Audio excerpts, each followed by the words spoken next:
Wisconsin Broadcasters Association Hall of Famer Bob Berry ruled Milwaukee's airwaves in the 60s and 70s. He spoke with countless musicians and celebrities over the years.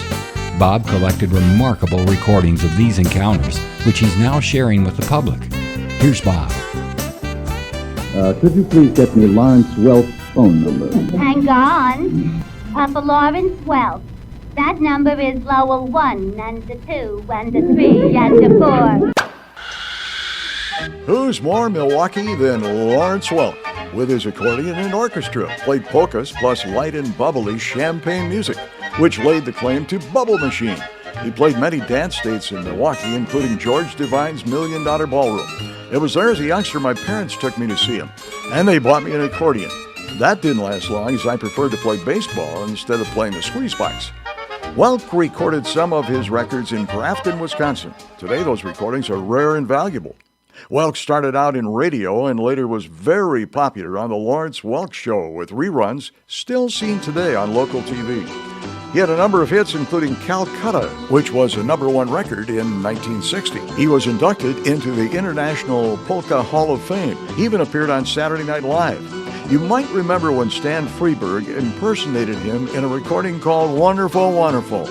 Welk was not happy with Freberg's mimic. Wonderful. Hello. This is Bob Berry. Yes, Bob. Nice to hear from you. Nice to talk to you. Would you mind talking to us on the air for a couple of minutes? I'll be very glad to. Is that you have an unbelievable amount of fans here. They have been writing to me and calling me for the past few months, and they want to make sure that they're going to be able to see you on television this fall. Mm-hmm. Well, we have approximately 200 stations now. A great many of them are ABC stations again, but there are also some NBC stations, CBS stations, and independent stations. Will your sponsor stay with you?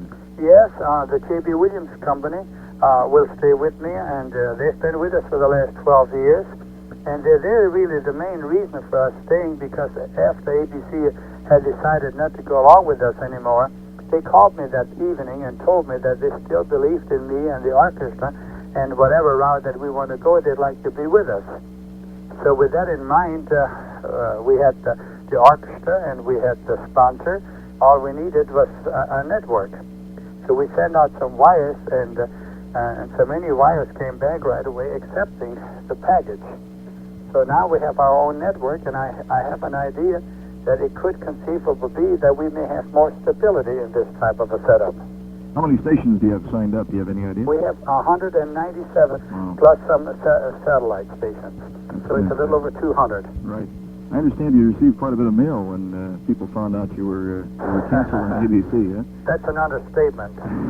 Yes. About how much mail did you receive, offhand? Well, I know it's going to take us at least 3-4 months to just answer the mail that we received. What was your reaction to the news that they ended your 16 years on the network? Well, number one, let me say, we had a most pleasant association with ABC, and we didn't expect them not to pick up our option, mainly because we felt we were doing fairly well, and the amount of letters we received, we felt that we'd be able to stay on a little longer. But somehow, you have a younger set of people running those big corporations today, and they feel a little different about the music in America today than we do. And I personally feel that there is a place, and there are people that like our type of music, and I am very, very sold on my musical family. I have very high regard for them, for their talents, and I just didn't feel right by leaving them without a job. As far as myself was concerned, I'm 68 years of age, and I guess it would have been okay for me to retire. But this wasn't the case with our musical family. They have given so much of their lives, I felt like I should do something to keep them going. Would you like to retire, though, honestly? Not really. I might tell you, I enjoy the music so much. I enjoy being around my musical family so much. It's a big question in my mind if there's anything that I could do that I would enjoy as much as just being around the music.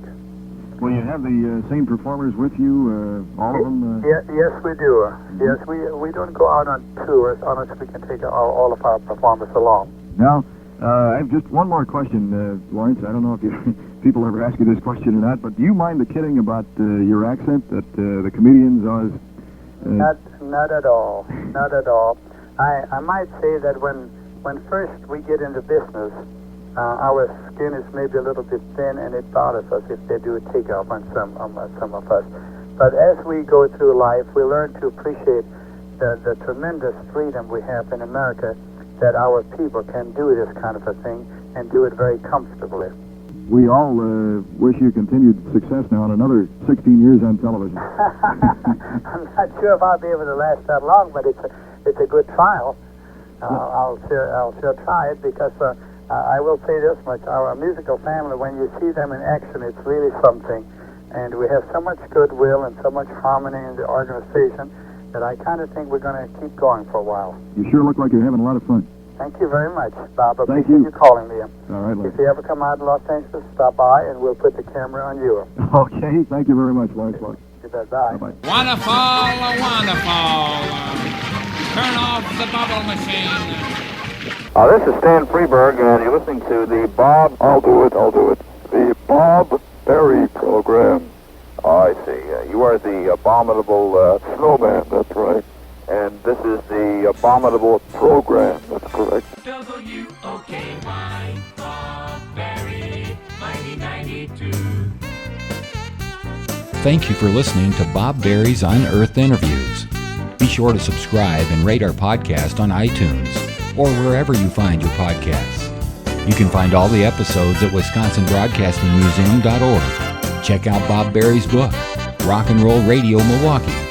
Book sale proceeds support Angels Kids Fund and Donate Life Wisconsin. The preceding program was made possible by a generous contribution from Terry Barn.